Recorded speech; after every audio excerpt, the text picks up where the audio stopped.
अंधेरा छाया हुआ था। एक आदमी तेज कदमों के साथ रास्ते पर चलता जा रहा था, पर तभी अचानक बारिश होने लगी।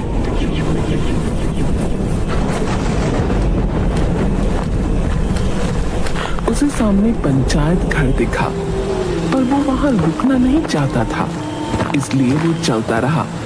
लेकिन तभी अचानक बहुत तेज बिजली कड़की। वो आदमी डर के मारे भागा और जाकर पंचायत घर के छज्जे के नीचे खड़ा हो गया। हे भगवान, मैं कहाँ फंस गया?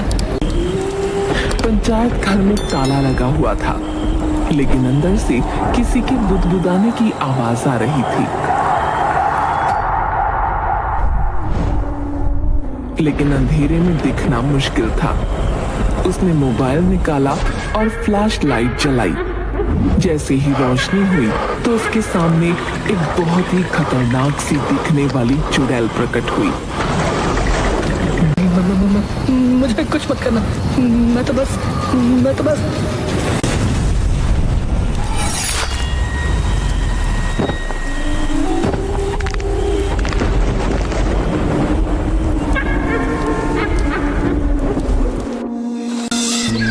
मालगंज नाम के गांव में एक पंचायत घर था, जहां विवेक सचिव की पोस्ट संभालने आ रहा था।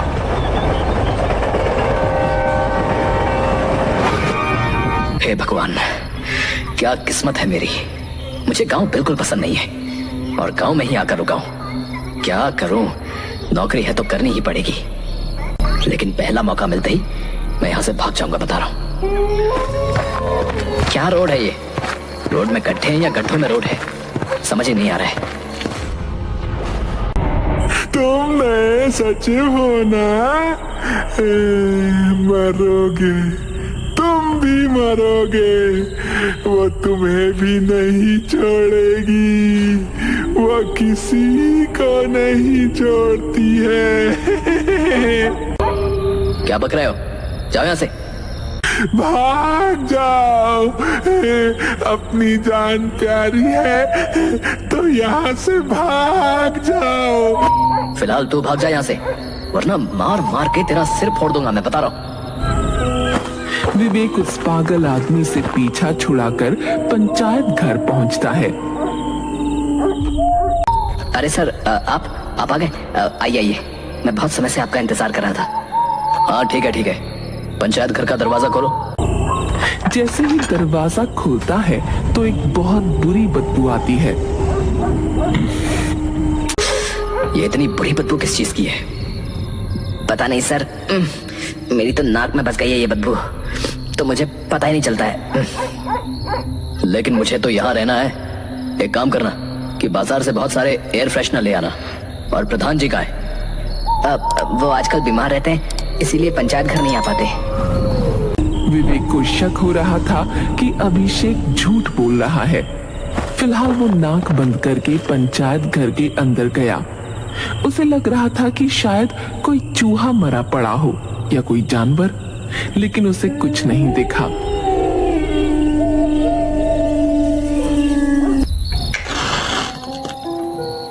यार अभिषेक, मैं तो समझ ही नहीं पा रहा हूँ कि मैं यहाँ रहूंगा कैसे। मजबूरी का नाम नौकरी है सर। हाँ यार, सही कहा तुमने। अभिषेक चला गया और विवेक मोमबत्ती की रोशनी में बैठकर कुछ सोचने लगा। लेकिन तभी अचानक उसके ऑफिस में रखी हुई कुर्सी अपने आप हिलने लगी। वो उस कुर्सी के पास पहुंचा तो कुर्सी ने अचानक हिलना बंद कर दिया। ये क्या था? अगर ये हवा से हिल रही थी तो अचानक एकदम कैसे रुक गई? उसे कुछ समझ नहीं आता और वो उसी कुर्सी पर बैठ जाता है। लेकिन कुर्सी पर बैठने के अगले ही पल अचानक उसका पूरा शरीर पैरालाइज हो जाता है और वो देखता है कि पूरे पंचायत घर में खून भर रहा है। फर्श, दीवारें, छत, सब कुछ खून से लाल हो चुका है। उसको हार्ट अटैक आने वाला था कि तभी अचानक उसका फोन बजा और वो ठीक हो गया। पंचायत घर भी पहले जैसा नॉर्मल था। हेलो, कौन? सचिव जी, मैं प्रधान बोल रहा हूँ।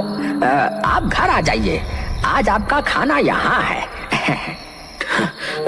ठीक है, आता हूँ। विवेक तो कैसे भी करके बस वहां से निकलकर भागना चाहता था।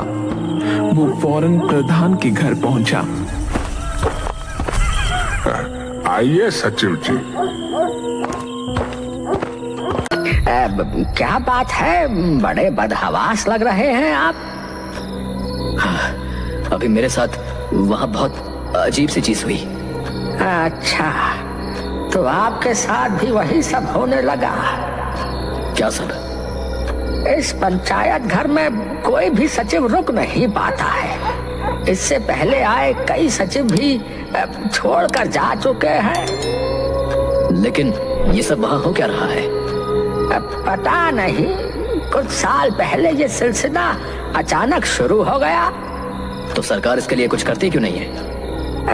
सरकार दिखने वाली चीजों के लिए काम करती है। जो चीजें दिख ही नहीं रही हैं, उसके लिए सरकार क्या करेगी भला। विवेक खाना खाकर वहां से निकल गया। रास्ते में उसे अचानक बिल्ली के रोने की आवाज आई। उसने चारों तरफ घूम कर देखा, लेकिन कहीं कोई बिल्ली नहीं थी। तभी उसके कंधे पर किसी ने हाथ रखा और वो झिझक गया।